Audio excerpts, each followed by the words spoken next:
Hello, my creative friends, and welcome to day 2 of FAST Screenwriting Daily. When I had the idea for the series that led to FAST Screenwriting Daily, I wanted very much to make things interactive with you. I wanted to know what problems you're having in the screenwriting world, what challenges you're facing, and what I can help you overcome. I want to help you get to a pro screenwriting career. So I put out a message to everyone on the boards, and I said, ask me whatever it is you would like to know right now. And Scott wrote, who are you? And I thought that's actually a pretty good question. So what I thought I'd do is today, I would give you a little bit of a primer about who I am, just a brief encapsulation of my background, my history, why I do this, why I'm doing this, what I hope to achieve out of it. And you can, take it or leave it and decide if you want to stick around. So my name is Jeff Ballo. I was born and raised in Los Angeles. I started out as a child actor when I was about 12. Started getting work through my teens, from movies and TV shows to TV commercials and stage plays and radio and all sorts of stuff. And along the way, really kind of fell in love with the production side of things. I'd always been a writer. I'd always written short films and short stories and started writing spec scripts for the projects that I was on or TV shows that were going at the time, and started trying to write movie scripts. Didn't really get a lot of success with that, frankly. Looking back on that stuff, was probably not ready for any of it, but nearly sold a script that I co-wrote with a friend of mine to a sitcom that we were on at the time. But the sitcom got canceled before we could get our project sold. I don't know if they're just blowing smoke, but we were told by the producers that had they continued on, they probably would have gone ahead with that episode. I'm not sure about that, but that's what we were told at the time. So as I was drawn more to the production side of things, I started working for companies that made music videos and TV commercials and movies. There was a company called Concord New Horizons at the time. It was Roger Corman's company.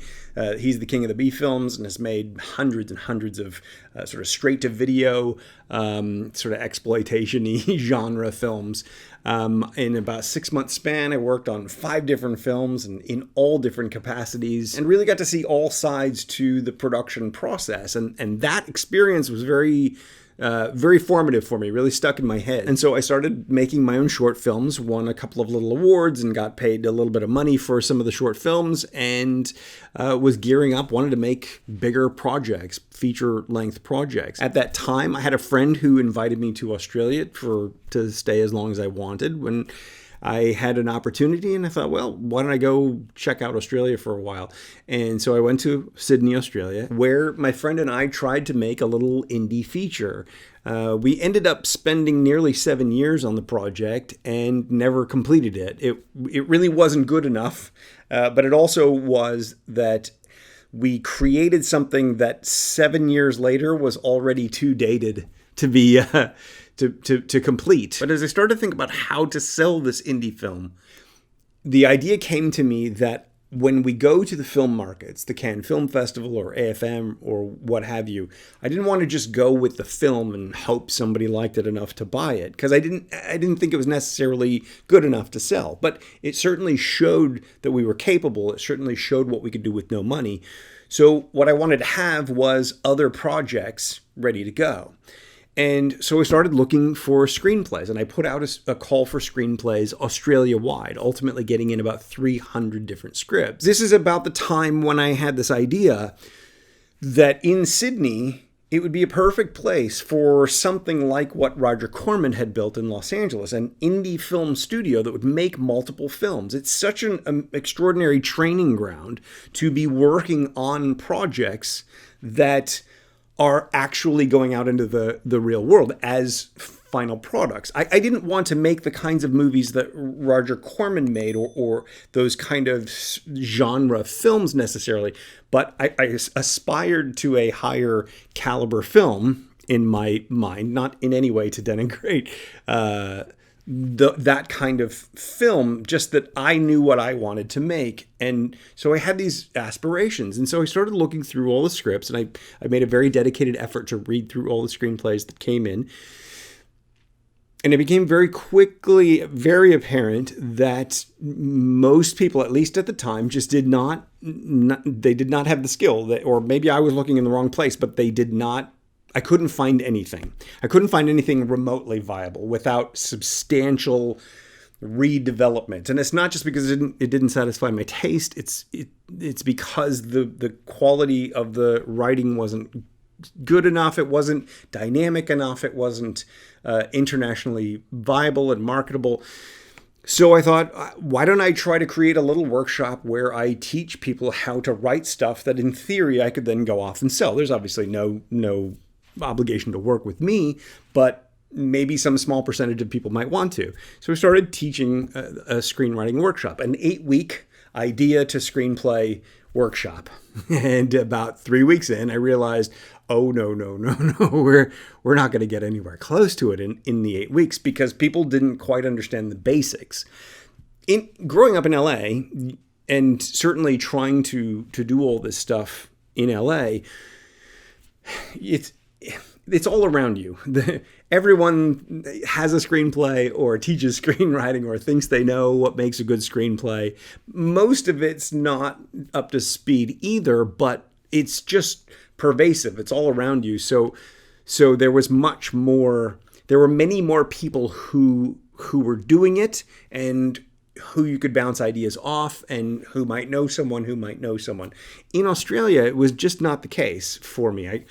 I would ask people if they had ideas for movies or screenplays. Just nobody knew what I was talking about. Even in the community that I was in, which was an acting community, just people were not wanting to write. They didn't know too many writers. And so it really was this challenging thing to try to build. And so I decided to put together a weekend workshop that was basically just all the essentials that you need to know. I called it the Essential Screenwriting Workshop, and it was everything you need to know before you start to write your feature film screenplay. And so it was all the basics for the structure, characters, dialogue, subplots, subtext, theme, all that kind of stuff. And it was an info-packed weekend workshop. And I started offering it independently, and I rented venue space all around Australia, and I went around and I put ads in the film magazines and did that for about 5 years. One year I did 26 weekend workshops in a single year. These are small workshops with 10 to 12 people in them. So it's very interactive, very participation based. And so it was great fun. And I got to travel around Australia and meet a lot of people, but I never made a cent because the cost of hiring the venue and the plane ride and the hotel and all, it just offset what you could charge for a screenwriting workshop for a weekend. And there was no way to make anything out of it. So my hope was always that I would find some writers out of it. And about 2 years into it, I start to realize that I'm doing all these workshops. We're getting nearly 100% recommend rate. There's the occasional obstinate person who's just angry. I don't know why they came in the first place, but generally speaking, people loved the workshops, but they never came back. They never followed up. They consumed all the information, but then never went off and did anything with it. And since it wasn't like I was making money with these workshops, so I was doing them to try to generate and find writers so we could write stuff that we could go out and produce. And I've told this story before, but I remember at a certain point, I was looking at this room and it just dawned on me, statistically, I'm only going to hear from 2 of you people ever again. And this woman over on this side raises her hand and she says, I want to know who the other one is. And we all sort of laugh because, obviously.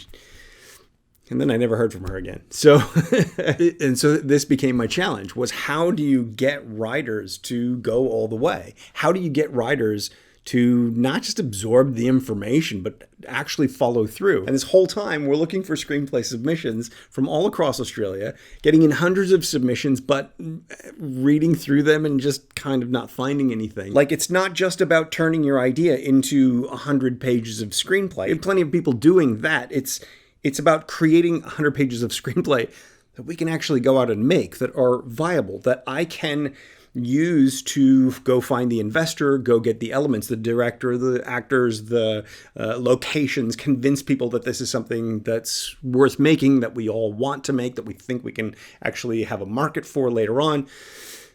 How do we get people to there? And how do I convince people to follow through? How do I convince people to go all the way and not give up? How do I convince people to just take advantage of the unlimited opportunity that's available to us. I think because I grew up in LA, it was not a weird thing to me. It wasn't foreign. It wasn't an impossible dream making movies, writing movies, acting in movies, directing stuff. None of this is impossible. It's just a project. It's just a product. It's just making something. So when I was in Australia and I'm I guess trying to convince people to follow through, convince people to develop these skills, convince people you have to take action for some length of time to get really good at this. But it's worth doing because there's all this opportunity there. I think writers just didn't really believe that opportunity was there. And so it became this really strange challenge. When I grew up as an actor, I studied this technique called the Meisner technique. And it's based on this guy named Sanford Meisner. And his whole thing was that the connection between two actors, the connection, is the most engaging thing that you're going to watch on the screen, on the stage, whatever. And so he had a motto, which I really took on as my own.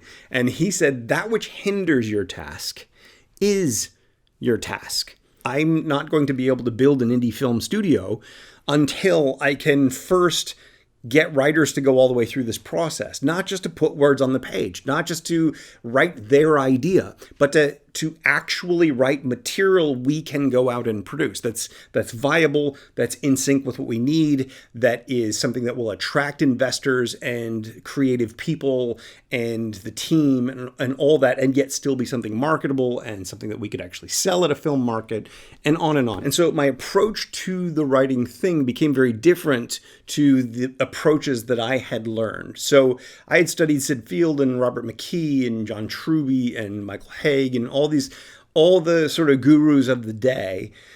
And it was all about kind of how to tell the story, what to put where on the page, and how to create something compelling and engaging. But none of it was about how do you actually get from point A to point B. It was about what does it have to be? What does it have to do? How does it have to come across? But not how do you actually do that? How do you go from here to there? If we think of it as point A and point B, I knew lots of people with ideas for movies. I knew almost no one. I knew no one with viable screenplays we could go produce. So how do I get someone from point A to point B? And that's when I started trying to, I guess, reverse engineer this process. If you came to me with a great idea and said, hey, I've got a great idea. I know you're trying to build an indie film studio.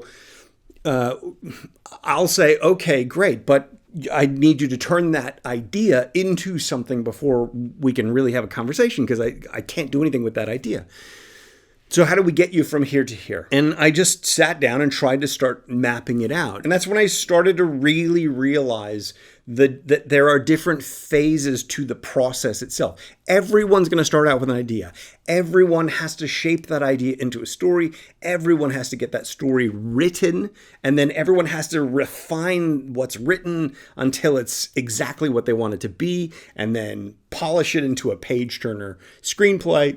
And then test it to make sure that it's landing with the audience the way they want it to land with the audience. So in other words, it's a story that actually works, not just what you want to tell, but as an audience experience as well. Once you have that, once you've tested and vetted that, well, then you're ready to reach out to a producer and say, hey, here's my project. It's ready, it's viable. And then once you have that, how do you then connect that with the producer? If I have 1,000 people saying, hey, here's my project, that's too much. So producers will close off. I knew that from my own experience trying to get producers to read my stuff when I was younger. I knew that from the other side of the table when people started submitting stuff all the time. And you can tell pretty quickly when a project is not viable, and you can tell pretty quickly when a writer is actually ready and when their work is solid. And so I started figuring out the process for how do you connect with that person. I mean, you capture their attention with a little hook. Once they show interest in that hook, then you dazzle them and you exceed their expectations at that point. So anyway, I mapped it out and sort of determined how this process would work. And this is when I came up with the idea for FAST. FAST is an acronym: Focus, Apply, Strengthen, Tweak. It stands for focus is the story development stage, when you're taking an idea or a whole bunch of little ideas and focusing them into a story, designing your story. This is where you're outlining. This is where you're putting together the plan and making sure that all the elements are going to work together. Then you apply that plan to the page. You write your story. You create your first draft, essentially. That's the A, the focus, apply. You apply the plan. You apply the story to the page. Once you have it on the page, then you have to rewrite and reshape and refine, because when it first pours out of you, it's not going to be everything you imagined. So you need to rewrite. And so that became the strengthen phase. We're going to strengthen your screenplay until it's solid. And once you have that solid screenplay, once you have the story that you want to tell, then you tweak it. You polish the words on the page to ensure that that story evokes the experience in the audience that you want the audience to have. You tweak the read so that you ensure a page turner reader experience. If you can do that, you take your idea, focus it, apply it, strengthen it, tweak it. Well, that's the idea to final screenplay process. So I realized that this is quite different to how other screenwriting teachers teach. I know, because I studied their stuff too. It's not about what to put where on the page. This process is literally the same for every writer, whether you're writing something experimental, whether you're writing a 3-act structure story, whether you're writing some non-linear avant-garde piece, whether you're writing indie films or big blockbusters. And it really was a breakthrough discovery. And so I wrote a book about it called Writing Fast, which I intended for a mainstream audience. The idea being this will help you write anything fast, connect with the speed of your thought, and turn your ideas into screenplays. Because as you go through this process, as you develop the skill of being able to do this, your writing gets faster. You think faster, you get more intuitive, the flow happens more.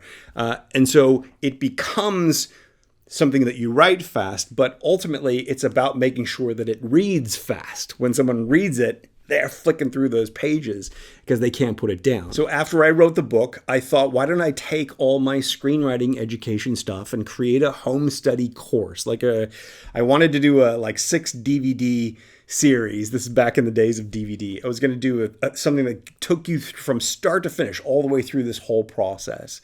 And I realized it was going to cost me about $300,000 to make this thing, and I just didn't have the funds to do it at the time. So I abandoned that project, went off to New Zealand and started a short film festival with a friend of mine, which we ran for 5 years, and made a little educational DVD for kids in school, how to make short films, which won a big award in Australia. And then just got frustrated because nobody was writing stuff we could make, and nobody was following through with any of this stuff. And online had evolved quite a bit by that point. And I thought, why don't I take that fast screenplay idea and turn it into an online system? This way I wouldn't have to go around teaching. I wouldn't have to do the flights and the hotel rooms and rent the venues, only to have people do the workshops that they don't follow through on afterwards. The people who didn't follow through on the system, well, okay, good luck to you. And then the people that did would be people we could nurture, and we could hopefully build something out of that with. So about 10 years ago, as I record this, I launched Fast Screenplay, and we've had a lot of success, particularly with people who go all the way through the system. We've had people have lots of stuff produced. We've had people get agents, and lots of people have been optioned, and people have gotten writing assignments and all this kind of stuff. But still, I found the vast majority of people quit somewhere along the way. And I don't really know what to do about that, because if you just go through the process, it's designed to take you from point A to point B. So if you just persist, it's designed to overcome all the problems. So for example, you write a first draft and you read it back and it's terrible. You hate every word of it. Well, the next steps in the process tell you what to do with that. If you get to the end of your rewrite and you still don't like it, there are the next steps that tell you what to do with that. If you try to get people to read your screenplay and nobody will read it, the steps tell you what to do with it. If producers reject your script or people won't even read your script in the first place, the steps tell you what to do at that point.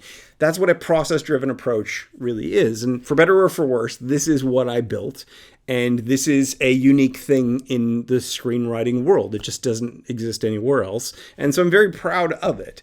I'm frustrated that we still don't have people going through it on a consistent basis such that we could build the indie film studio out of it. So what I have recently done is launched a new initiative, which I call the Writer's Room. And the idea behind the Writer's Room is that if people go through this process, and in theory at least, I'm claiming at least that they're going to develop all these skills and be ready for the pro arena when they get to the end.